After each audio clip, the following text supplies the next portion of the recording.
Muitíssimo boa noite, meus irmãos, minhas irmãs, alegria estar aqui com vocês. Eu vi essa divulgação da trilha e a gente fica pensando, né? Sair daqui da igreja 6 horas da manhã, a pessoa vai acordar 5 horas da manhã, pelo menos, vai pagar para subir o morro, né? Tem que gostar desse negócio, não tem? Tem que gostar, não vai dizer que tem que ser doido não, mas tem que gostar.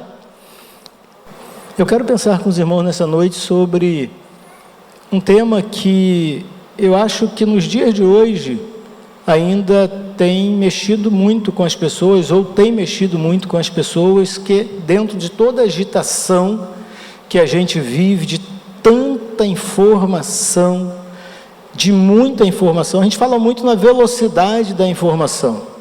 Mas aí a gente precisa pensar na quantidade da informação. Imagine se a cada segundo você ingerisse uma colher de algum alimento. Imagine se a cada minuto, que talvez você não consuma tanto as redes sociais. Imagine se a cada hora você ingerisse uma quantidade relativamente substancial de alimento. O que aconteceria com o seu corpo? Como é que o seu corpo reagiria a essa quantidade de informações, segundos, minutos e horas, por horas seguidas? Imagine como o seu corpo reagiria. Agora imagine o seu cérebro quando você para lá na sua casa, ou não é na sua casa, é no ônibus, é no carro. Quem aqui já sofreu algum acidente ainda aqui pequeno porque estava no celular? Não precisa se comprometer não.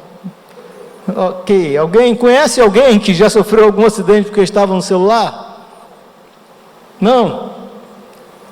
Só Alexandre, só nós dois somos pecadores, Alexandre. Nós vamos consumindo,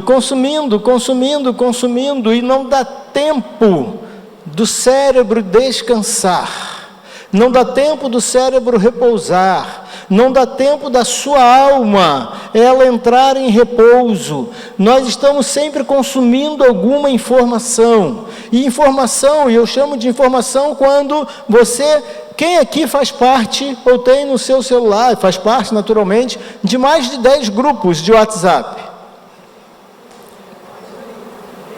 Desconjuro. Mais de 10 grupos de WhatsApp. Quantos desses é com você mesmo? Quem aqui faz parte de mais de 15? Será que tem alguém? Oh, Jesus! Quem faz parte de mais de 5 grupos de WhatsApp? A maioria de nós, né? Mas isso às vezes não é o problema é que a gente quer interagir com todos eles, todos os dias. E isso vai nos cansando, isso vai nos fadigando, isso vai tirando a nossa paz, vai nos desarmonizando. Quem aqui, não precisa ficar envergonhado, tá, irmãos? Isso é um fenômeno cada vez mais comum. Quem aqui que antes de dormir, dá uma checadinha no celular?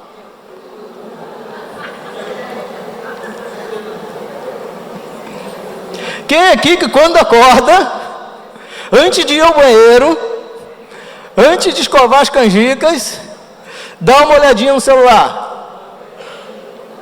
Tem menos pecadores de manhã do que à noite, né? Não é todo dia, mas de vez em quando, né? Um dia sim, outro também. Essas coisas, elas vão nos tomando tempo. E aí você imagina se aquela checadinha antes do celular que você deu é uma notícia desagradável. Se ela for uma notícia ruim, se for alguém contando um problema que é sério e que você não precisaria saber naquele momento, naquela noite. Quando a gente faz a prática da higiene do sono nos dias atuais, por causa do celular, a gente está orientando que as pessoas deixem de olhar o celular pelo menos 1 hora antes de dormir. Pelo menos 1 hora antes de dormir, você apaga essas luzes brancas aqui, todas lá da sua casa, você desliga a televisão, não olha mais no celular, não olha mais no seu tablet, não olha mais no seu computador, e aí você coloca uma luz amarela para o seu corpo, para o seu cérebro começar a relaxar.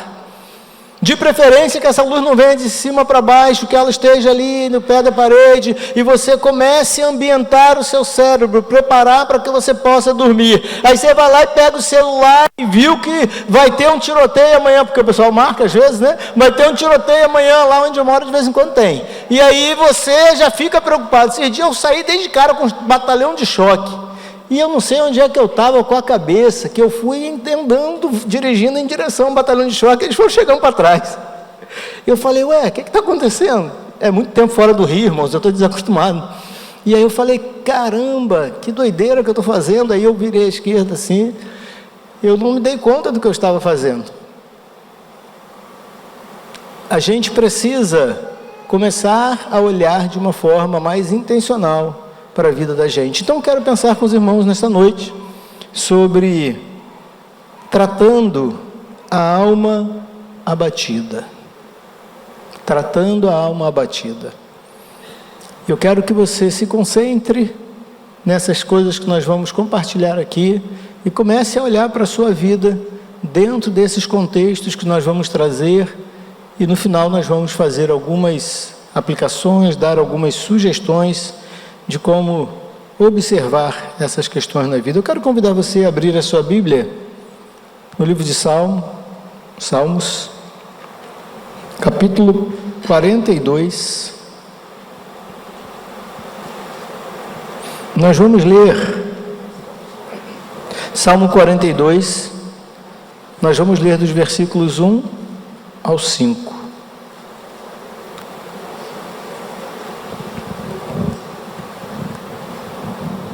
Amém?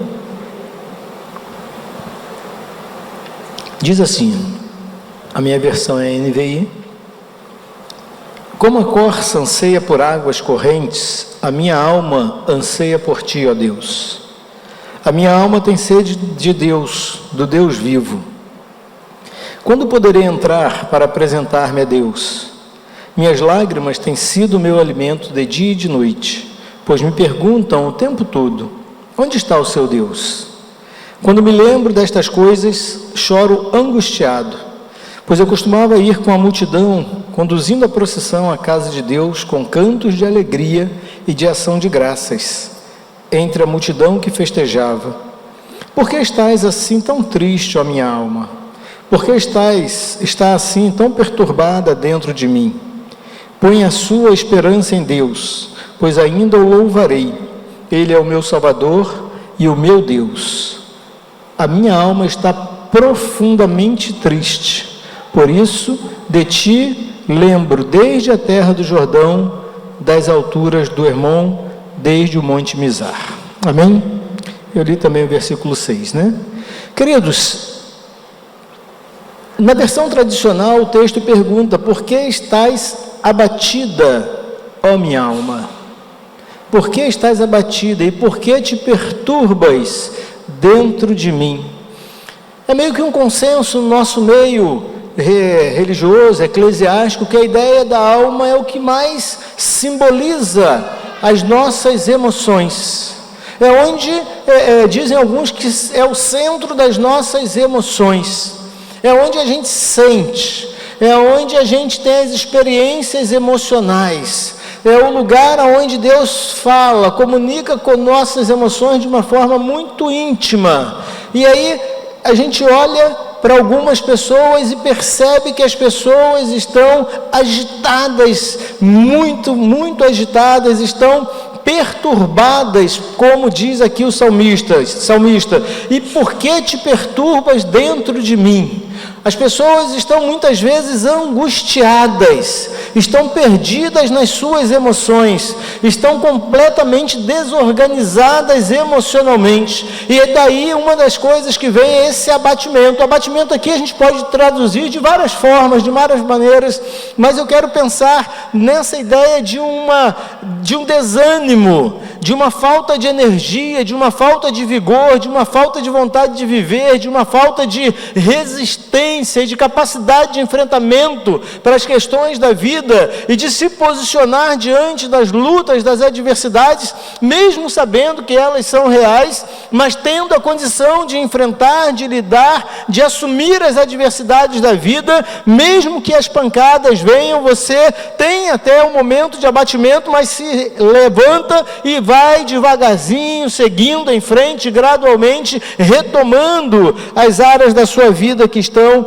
ou que foram de alguma maneira afetadas. Na Bíblia, muitas vezes, quando a gente lê, me dá a sensação, irmãos, de que nós estamos vivendo, quando a gente lê um texto como esse, é como se nós estivéssemos vivendo essa realidade ainda hoje.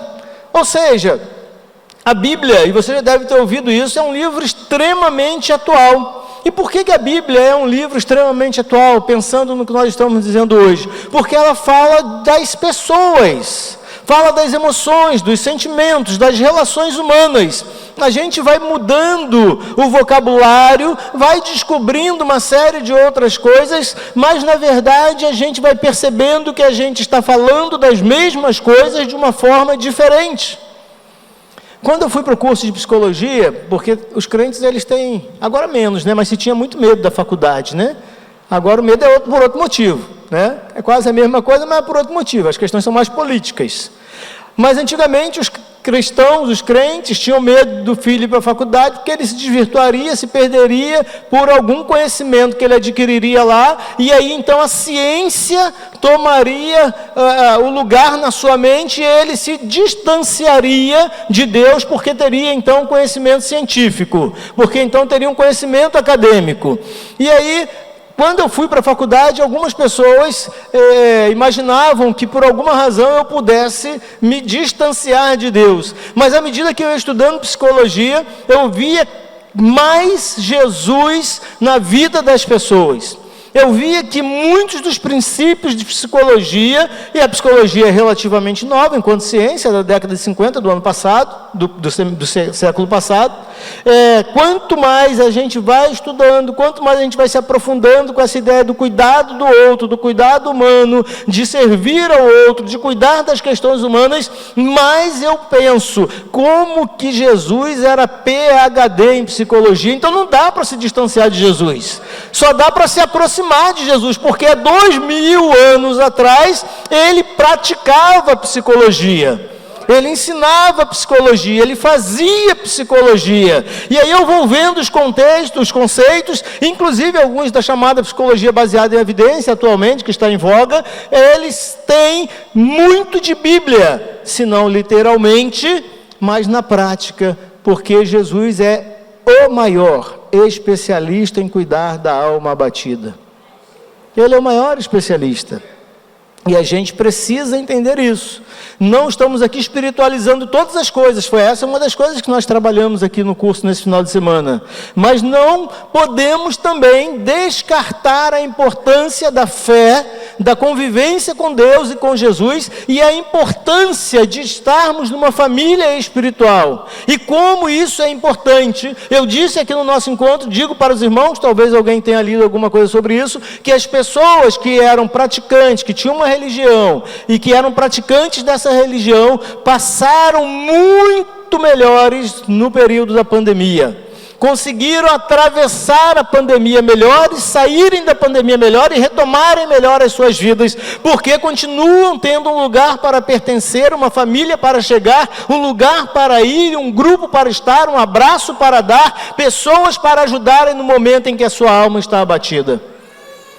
Nós precisamos entender que não é vir ao culto, ou como os irmãos dizem aqui, não é vir à reunião, mas é ser parte disso, é ser envolvido com isso, é ser realmente o ramo junto com outro ramo nessa videira, é ser a parte do corpo que em tese faltaria você ser, esse dedinho do pé, esse dedinho da mão, essa orelha, esses olhos, esse corpo vai se completando à medida que cada um de nós vai se unindo ao outro, e aí a gente tem muito mais condições, porque o conhecimento, a habilidade que eu não tenho, você tem, para que nós então possamos juntos cuidar daquelas almas que estão abatidas.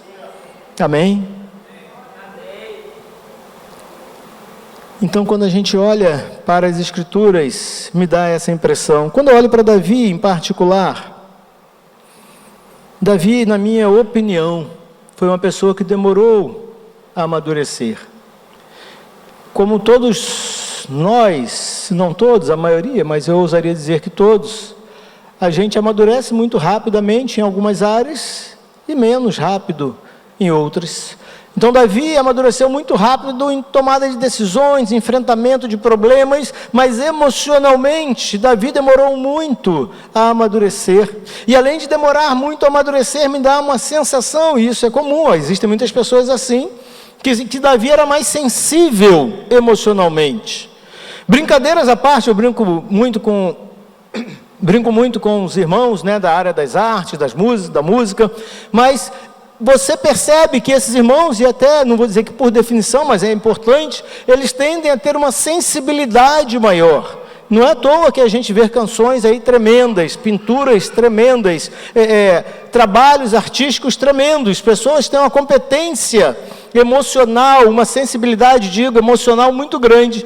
E Davi era músico, Davi era um artista, Davi era dado a essas questões emocionais, Davi era um contemplador. Contemplador é coisa de artista. Contemplação é coisa de artista. O cara começa a ver a borboleta voar, e a cabeça dele vai voando junto, e ele vai pensando numa letra para aquela borboleta viajando ali, né, fazendo o caminho dela, ou ele já pega o pincelzinho dele e começa a pintar ali. Esse é o contemplador.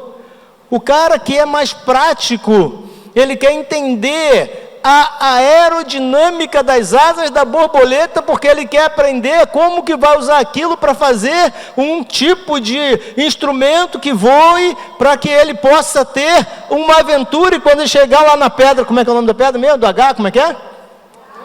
Do Monte H, ele vai usar aquelas asas, né? Não pode ser igual o Ícaro, né? Mas ele vai usar aquelas asas para poder tentar ver se ele faz uma arte como a borboleta de uma outra forma.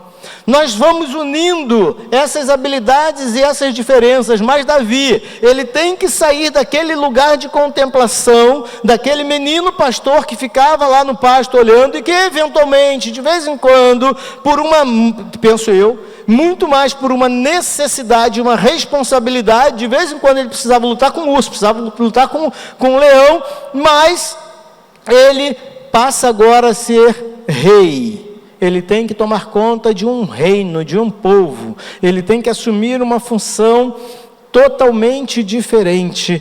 E eu olho para Davi, irmãos, e me dá uma impressão muitas vezes que nas conversas de Davi com Deus, nos Salmos e às vezes nos livros de Reis e Crônicas, que era como se ele achasse, e era muito comum os reis, né, de Israel naquele tempo acharem isso, ele achar que ele tinha uma ligação tão grande com Deus, que ele merecia um tratamento especial. E aí, quando esse tratamento que ele supunha que deveria acontecer não vinha, ele então começava a razoar com Deus. Porque Davi, como essa pessoa mais contemplativa, como essa pessoa mais introspectiva, mais dada às emoções, aos sentimentos, Davi tinha uma tendência, me parece que uma tendência natural, de se sentir mais amuado, ou amuado mais rápido do que outras pessoas, de ir se apequenando diante de algumas situações, não de ordem prática, mas de ordem emocional.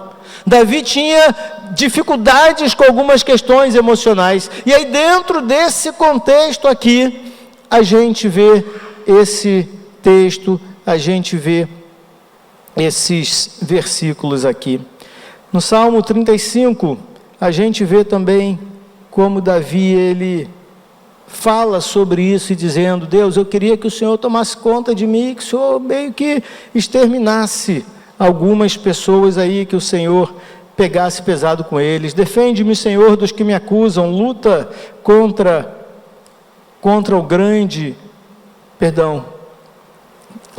os que lutam comigo, toma os escudos, o grande e o pequeno, levanta-te, vem, socorre-me. E às vezes, irmãos, a gente faz exatamente esse tipo de oração.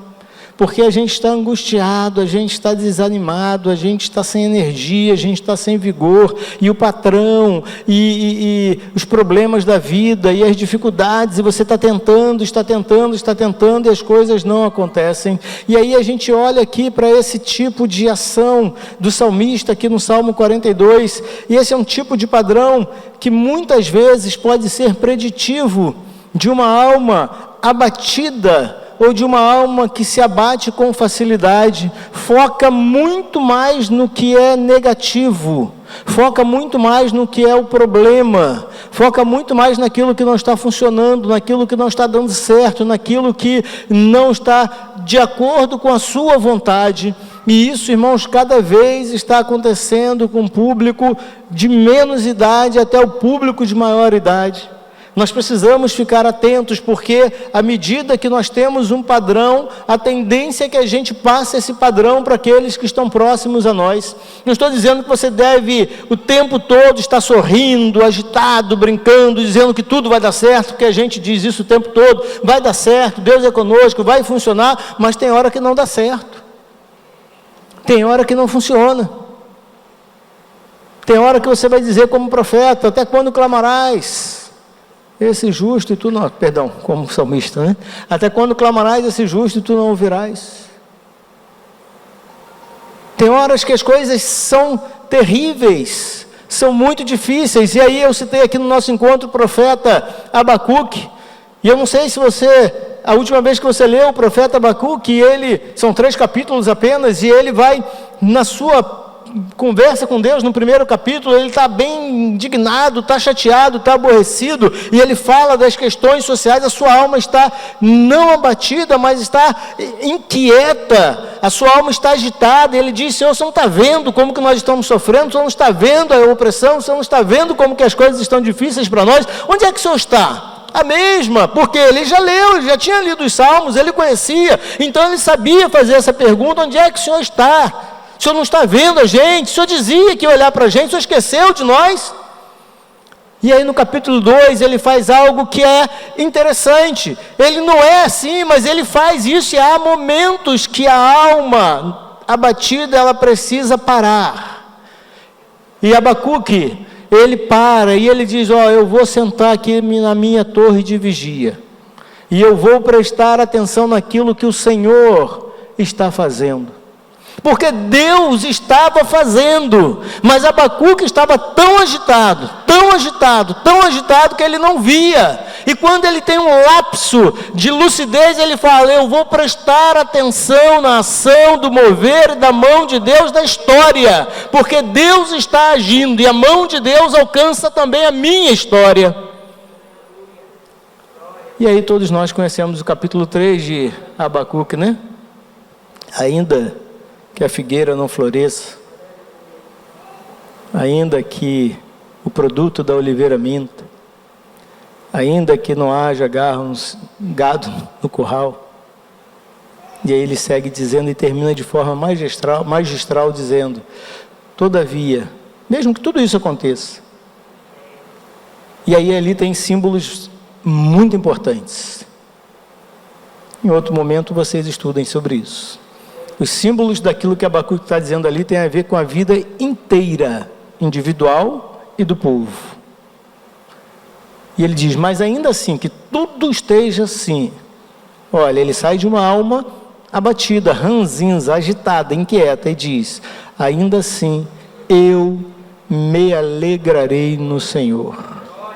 Eu exultarei o Deus da minha salvação. Não é um problema de vez em quando a gente está abatido ou está com a alma inquieta. O problema para nós, não é para Deus, é quando isso se torna o nosso estado mais pleno, o que nós mais vivenciamos no nosso dia a dia. Nós precisamos entender, irmãos, que as circunstâncias, elas mudam. O salmista, ele vai dizendo, como a corça anseia, minha alma tem sede de Deus, minhas lágrimas têm sido o meu alimento de dia e de noite.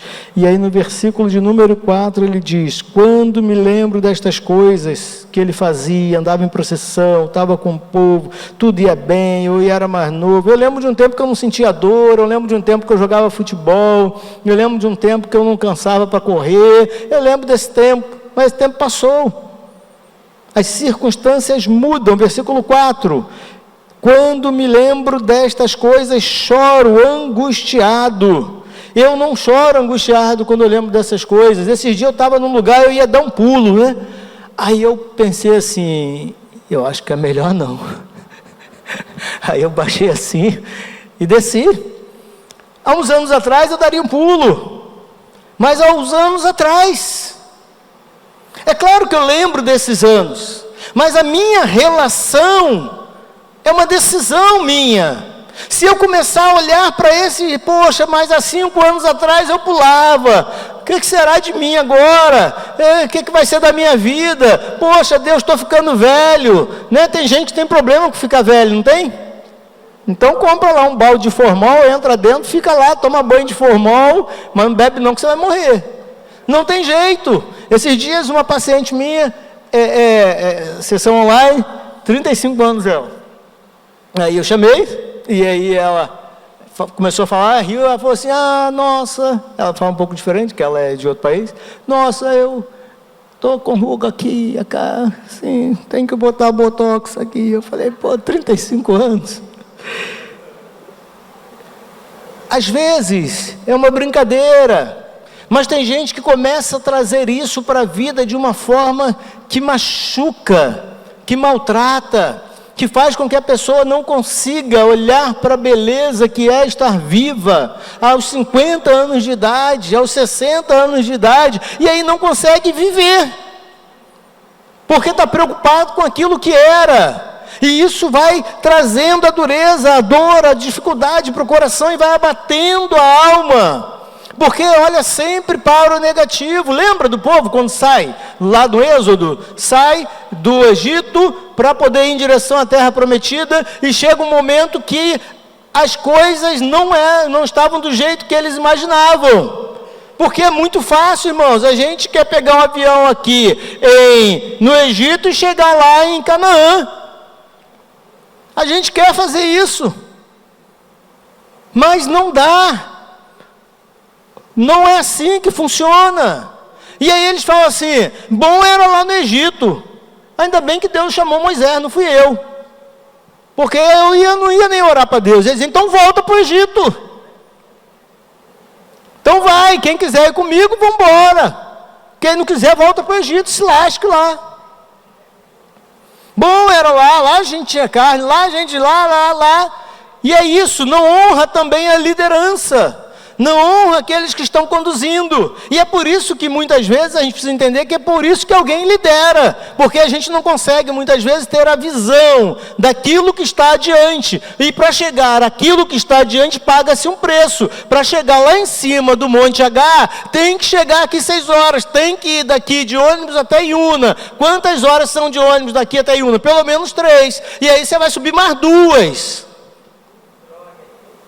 É difícil. Você quer pegar um jatinho, um avião, um helicóptero e alguém te deixar lá em cima do Monte H, você vai sozinho, os irmãos não têm dinheiro para pagar. E aí você não vai ter comunhão. E você não vai ter a beleza da estrada. Não, mas você vai dizer assim, não, mas lá de cima é melhor. Talvez seja. Mas você não vive o processo. Suas pernas não criam músculo. Você não tem resistência. E é por isso que diante de qualquer circunstância mais difícil, que você precisa subir 3 degraus, você não consegue. Claro que eu estou falando metaforicamente, no sentido dos degraus da vida, daquilo que nos fortalece, para nós lidarmos com as maiores dificuldades, com as vicissitudes que virão, é só questão de tempo.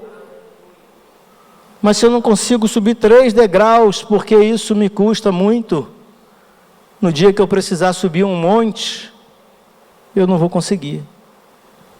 E aí eu vou sentar no primeiro degrau e só vou chorar. chorar, chorar, chorar. Porque eu não consigo acompanhar aqueles que passaram pelas dificuldades. Quando me lembro destas coisas, choro angustiado, pois eu costumava ir com a multidão, conduzindo a procissão à casa de Deus, com cantos de alegria e de ação de graças, entre a multidão que festejava. As coisas mudam. Os dias difíceis chegam para todos nós. Os dias que nos abatem, os dias que nos machucam, os dias que nos maltratam, eles chegam para todos nós. E Deus não escolheu você ou eu, algumas pessoas, para sofrerem mais do que as outras, embora tenha gente que sofra pra caramba, que sofre muito mais do que eu, com certeza. Eu não tenho dúvida disso, mas eu também sei que eu sofro, já sofri e provavelmente vou sofrer mais do que muita gente. O que Jesus ensina aos seus discípulos e a nós também, no capítulo 16 de João, é que no mundo nós vamos ter dificuldades, lutas, problemas, aflições. O que te aflige? O que aflige você pode não me afligir, mas eu vou ter as minhas próprias aflições. E aí às vezes as pessoas perguntam, mas o que seriam essas aflições que Jesus estava dizendo? É só você pensar o que te aflige, o que tira a sua paz, o que rouba a sua paz e de alguma maneira abate a sua alma. Deixa você sem vigor, sem vontade, sem energia, sem pique, para poder seguir em frente, para levantar de manhã e dizer, eu acredito que vai dar certo. E tem horas, irmãos, que não dá certo, mesmo você acreditando. Não vai ficando mais fácil, vai ficando mais difícil. Você fala, não é possível, Deus. Será que o urubu fez coisinha aqui na minha cabeça? A gente começa até a acreditar nessas coisas. Nós precisamos entender que isso é possível, não é algo que depende muitas vezes de nós, são coisas que nós não temos controle, e nós precisamos olhar para isso. Muita gente sofre muito mais do que nós sofremos. Quando a gente olha para as Escrituras, a gente vê, por exemplo, o nosso irmão Jó, estava tudo indo bem. Diz o texto da palavra no versículo 2 do primeiro capítulo de Jó. Havia um homem na terra de Uz, versículo 1, na verdade, né? 1 e 2, cujo nome era Jó, homem reto, íntegro, temente a Deus, e que se desviava do mal. O cara era o cara, irmãos. O cara era o cara. E aí, diante daquilo tudo, a inveja é despertada. E aí o Satanás coloca a mão nele com a permissão de Deus. E com a permissão de Deus, o bicho pega para Jó, ele perde a família, o couro come, há choro, ranger de dentes. É muito sofrimento. E aí, depois de um tempo, aparece lá o Satanás novamente e fala, olha, e aí Deus também parece que Deus parece que tinha escolhido Jó para sofrer, porque ele diz, está vendo lá meu servo Jó? Cara, o cara é o cara. E aí o Satanás diz, não, tira o que ele tem. E aí vai, tira, e agora não, pele por pele, eu quero ver se ele não amaldiçoa, não te nega. E aí Jó diz, nu saí do ventre da minha mãe, nu tornarei para lá, louvado seja o nome do Senhor.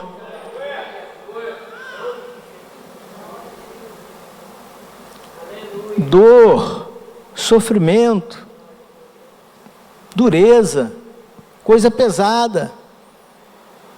E aí tem uma pessoa na Bíblia que eu não aceito que ninguém fale mal dela, embora muita gente fale, que é a mulher de Jó. Irmãos, não faz isso não. A mulher perdeu os filhos, a casa, o marido estava só o pó da rabiola, estava ruim.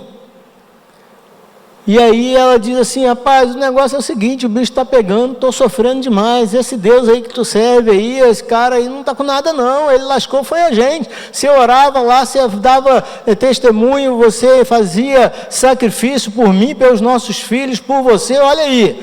Num contexto, e é importante que se diga isso, em que a ideia de bênção de Deus tinha a ver com prosperidade e saúde.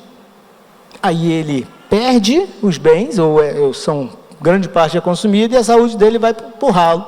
Ela fala, amaldiçoa esse Deus, e morre. E ele diz, não, Nina, não, como loucas falas tu, receberíamos o bem de Deus e não receberíamos mal? Eita! Diante da dureza. Mas esse cara que eu não sei de onde, vocês aí que são mais experientes, ou eu não sei ler a Bíblia, ou alguém está errado. Eu não consigo ver a famosa paciência de Jó. Eu vejo ele falando: Deus, o bicho está pegando, o que está acontecendo? Não é assim não, fazia tudo certo, por que o Senhor está fazendo isso comigo? E aí ele vai, capítulo 42, versículo 5, ele vai e diz o seguinte: Senhor, antes eu conhecia só de ouvir falar, mas agora os meus olhos te veem. Porque ele então tem uma relação com Deus nesse processo, porque nos dias difíceis nós acabamos nos aproximando mais de Deus. Essa é a ideia. Não é sempre assim que acontece, mas nós precisamos entender, irmãos, que este abatimento da alma, muitas vezes eles vêm sem nós, entre aspas, merecermos, mas muitas vezes eles são fruto das nossas escolhas. Somos nós quem produzimos os contextos para que nós mesmos nos tornemos abatidos. Capítulo 11 de 2 Samuel narra a história de Jesus e Batseba. E aí ele estava ali dentro daquele contexto, nenhum problema, nada, só bonança, só tranquilidade. E aí, como diz eu ia fazer uma brincadeira aqui, mas os irmãos vão chamar de herege, eu ia dizer que era o texto da Bíblia, mas não é não, tá?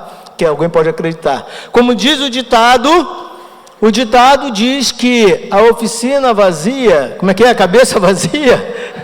É a oficina de quem? Do capiroto, né? Aí tá lá, o cara tem dinheiro. Eu não sei como é que é ter dinheiro, mas deve ser bom, rapaz. Deve ser bom esse negócio de ter dinheiro. Não, deve ser. Eu sonho um dia, antes de morrer, Senhor, em nome de Jesus, eu preciso ter dinheiro. Eu sou crente de verdade, mas eu gosto de dinheiro, porque nós estamos nesse mundo, né? Então, ok, mas eu gosto de dinheiro trabalhando, tá? O cara tinha dinheiro. O cara tinha um palácio, que não foi ele que construiu, diga-se de passagem. O cara tinha um monte de gente para fazer o que ele quisesse. O que o cara falasse era lei. O cara era chegado de Deus, porque esse era o princípio do rei. E aí o cara olha lá para a dona Batseba e diz: rapaz, não, eu quero mais esse trem aí, ué. Esse negócio também é bom, isso é a picanha que foi prometida para mim, eu quero. E aí ele fala: eu quero, e apronta tudo que vocês já imaginam. Quem não souber o que ele aprontou, depois você lê lá, 2 Samuel, capítulo 11. Ele começa um processo que vai redundar em problemas até a sua morte. Resumindo, é isso. Até morrer, a partir daquele ato, ou daqueles atos, né, ele vai ter problemas até a sua morte. Então eu preciso, você preste atenção aqui, você, em mim, por gentileza. Se o negócio está ruim para você, dá uma olhada para ver o quanto que você contribuiu nesse processo. Não é para ficar vivendo em culpa não, tá? É para aprender com a sua ação e não repetir aquilo que você fez. Porque quando você percebe que você fez alguma coisa nesse sentido, talvez você possa mexer uma peça, quem joga xadrez aqui sabe, né? Você fez uma ação errada ali na peça, você fala: opa, dei uma vacilada, acho que eu preciso pegar esse cavalo aqui e mexer para o lado de lá. Você já está pensando 5 jogadas depois. Então você pode fazer isso. Mas você precisa ser honesto com você. Salmo 51, Davi, ele diz: Senhor, pequei. Já estou lascado. Errei mesmo, vacilei. Enfiei o pé na jaca. Foi um só não, Senhor, foram os dois. E aí, sonda-me. Vê se ainda há em mim algum caminho mau. E guia-me pela vereda da justiça. É isso. Estava batido, estava destruído, estava arrebentado, estava duro para ele. Mas teve a hora que ele teve que assumir. Eu estou neste lugar porque eu me coloquei nele. Não foi ninguém que me colocou nele. Na verdade, as pessoas até tentaram ajudar. O general Abner, se não me falha a memória, falou: Davi, pô, cara, o cara vai morrer. Eu falei: é isso mesmo, bota ele lá. Inclusive, Abner, faz o seguinte: manda ele na frente e recua a galera. Olha, gente, cara era ruim também, não era só pastorzinho, gente boa não. Então, ele se colocou naquela situação. Então, quando a gente olha para a vida da gente e percebe algumas dessas situações, a gente precisa entender que na ideia desse tratamento da alma batida, a gente sonha com a cura, mas nem sempre a cura vem. Capítulo 12 de 1 Coríntios, de 2 Coríntios, o apóstolo Paulo ele vai falar sobre o espinho na carne. Ele diz: orei ao Senhor 3 vezes, e ele disse: não, a minha graça te basta. Acabou, segue sua vida, não tem cura. Então não acho que você é menos crente ou menos abençoado porque você tem uma doença e não vai ser curado, não. Porque eu quero dar uma notícia aqui que eu não sei se você sabe, talvez você não saiba ainda, mas eu gosto sempre de dar essa notícia: você vai morrer. É só uma questão de tempo e de maneira também, de forma. Eu sei que às vezes é difícil de você ouvir isso e falar: pô, esse cara está me agorando, eu nem acredito nisso, então não estou não. Mas você vai morrer. Desculpa dizer essa verdade para você. É só uma questão de dias, desculpa, viu? Se é pouco ou muito, mas você vai morrer.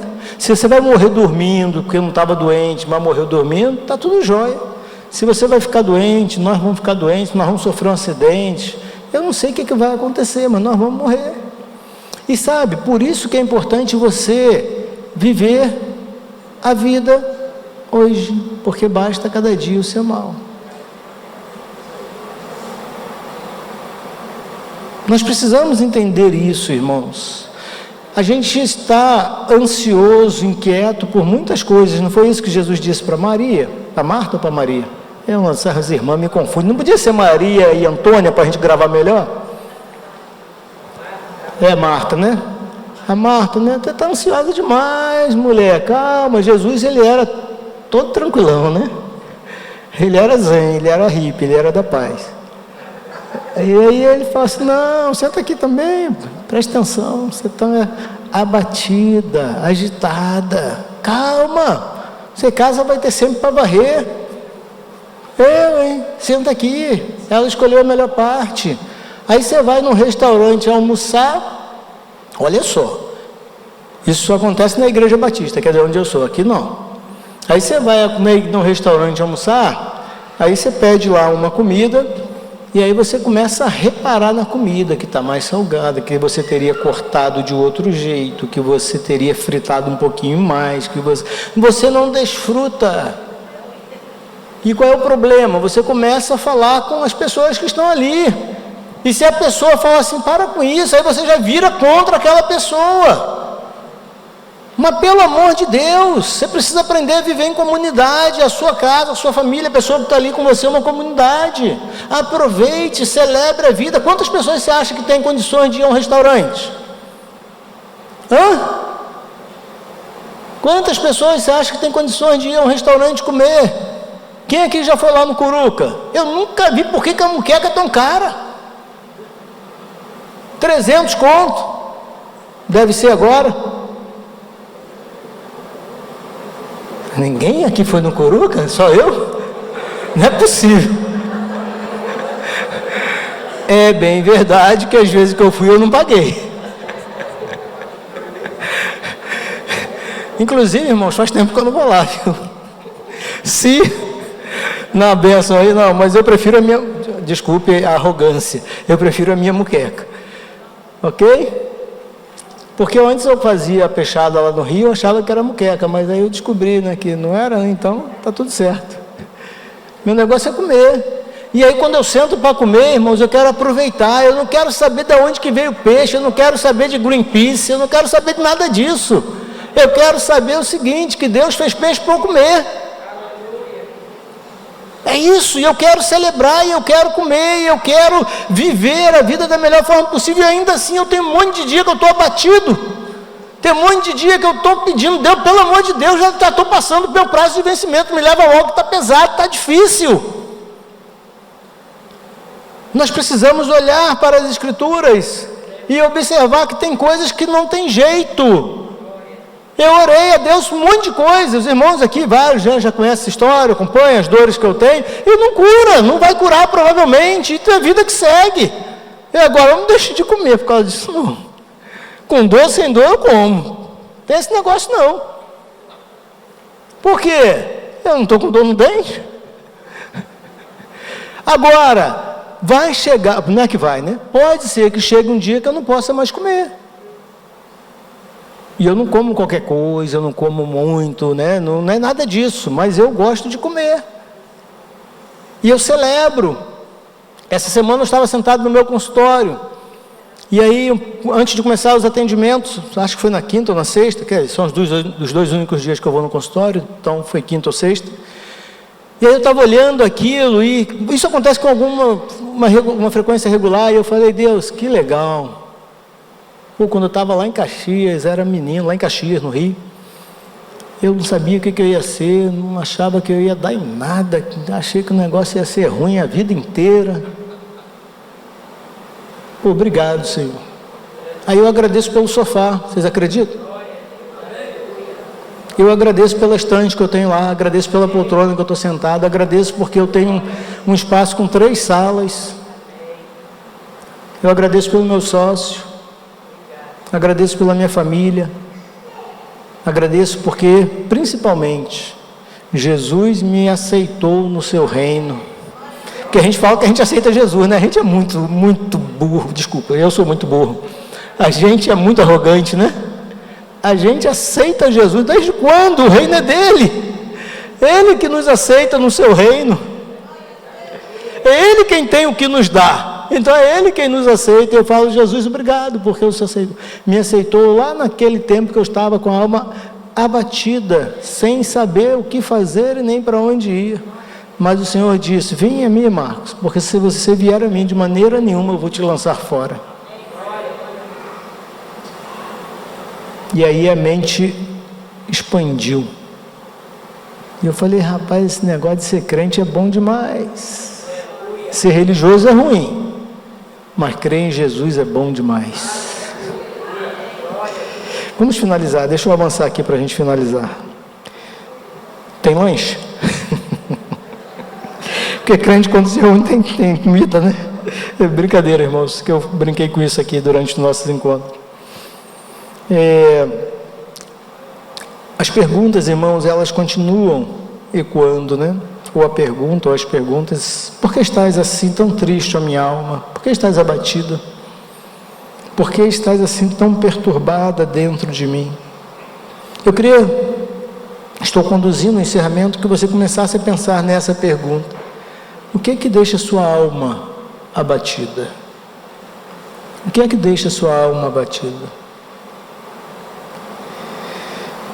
Jesus, irmãos, ele ficou extremamente abatido diante da circunstância, da possibilidade de chegar ali o momento da cruz. E aí o texto no capítulo 26 do Evangelho de Mateus, versículos 38 e 39,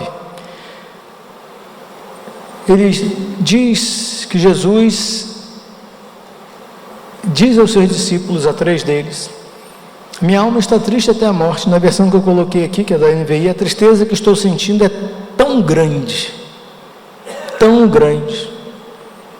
a minha alma, nossa, aqui, perdão, ali é a NVI, a minha versão aqui é que eu escrevi NVI, mas é NTLH, é a nova tradução na linguagem de hoje. A tristeza que estou sentindo é tão grande que é capaz de me matar. Você já sentiu assim? Tem dias que a tristeza, a alma está tão abatida que você fala, não tem jeito para mim não. E aí você talvez faça como Elias, que nós vimos aqui no capítulo 19 de Reis, 1 Reis, 2 Reis, que ele diz, Senhor, já deu para mim, tira a minha vida, me leva, já deu, está ruim demais, abatido completamente. E aí Jesus, ele não quer ficar sozinho, ele diz, fiquem aqui comigo, vigiando, eu preciso ir ali, eu não tenho jeito, eu não gostaria, mas eu preciso ter esse tempo com o Pai, porque eu preciso entender o que Ele quer, eu preciso saber o que Ele quer.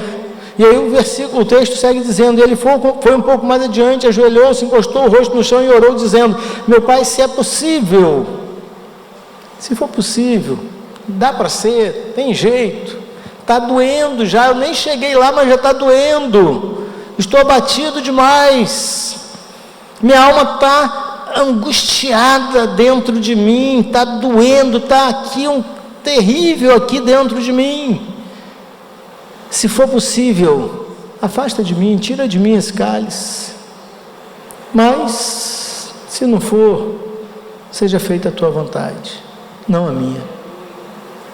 Irmãos, não é fácil fazer essa oração, sejamos honestos, pô, no dedinho do pé a gente já quer chamar o SAMU, agora imagine, prego numa mão, prego na outra, prego nos pés, pesado, pesadíssimo, não se contentando, vem um e enfia uma lança.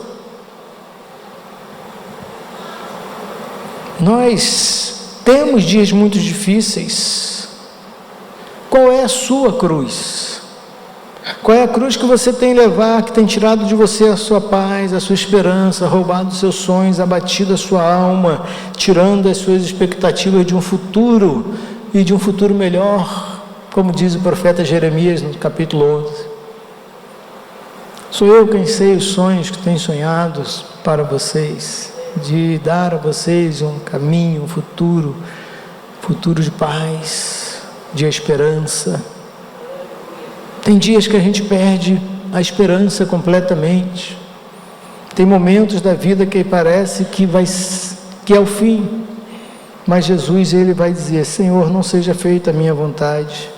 O que tem feito você se sentir sozinho, sozinha e desamparada, desamparado, como Jesus se sentiu? Eu quero concluir dando a você aqui algumas coisas para pensar. Tratar a alma abatida implica em reconhecer algumas coisas. Primeiro, que os problemas existem e eles são reais na minha vida, na sua vida.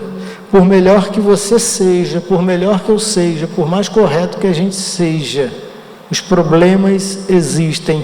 Outra coisa que eu vou dizer para vocês, mais uma notícia ruim que eu vou dar. A vida não é justa. Não seja inocente. Como? Sim, Eclesiastes. A vida não é justa. Mas, neste mesmo livro de Eclesiastes, ele diz o seguinte para nós: tudo que tiver as mãos para fazer, capítulo 9, versículo 10, faze conforme as tuas forças, porque no lugar para onde tu vais, não há justiça, não há conhecimento, não há entendimento. Ou seja, viva o dia, viva a vida, faça, ou, né, aí acho que isso é latim, né? Carpe diem. Viva a vida, aproveite o dia, celebre a vida, agradeça, não naturalize, não normalize as coisas que você tem, quem você é, celebre a vida da melhor forma possível. Isso aconteceu com Jesus, ele não fez nada de errado, e veio sobre ele nuvens muito pesadas, tempestades violentas. A segunda coisa que eu quero dizer para você, que você precisa reconhecer para tratar a sua alma abatida ou de outra pessoa, algumas batalhas não dá para lutar sozinho, algumas você não vai ter jeito, mas talvez a maioria delas não dá, e Jesus disse, fiquem aqui comigo, e aí cuidado para você, serve para mim também, naturalmente, não fazer como os discípulos. Jesus estava com eles ali, mas se sentiu sozinho, porque quando chegou eles estavam dormindo. Então, se você diz para alguém, eu vou segurar a corda, segure mesmo, porque tem horas que, quando você está pensando em desistir, e olha e vê que não está sozinho, o seu ânimo ele é renovado, e você diz, não, eu vou mais um pouquinho. Terceira coisa que você deve reconhecer para tratar a alma batida, essas batalhas, elas mexem com as suas estruturas emocionais, com as minhas estruturas emocionais. Minha alma está triste, está abatida, está ruim. Jesus disse: eu estou triste e parece que a morte está tomando conta de mim, está chegando. E estava mesmo, minha alma está angustiada, eu estou arrasado, porque eu sei o que me espera daqui a alguns dias.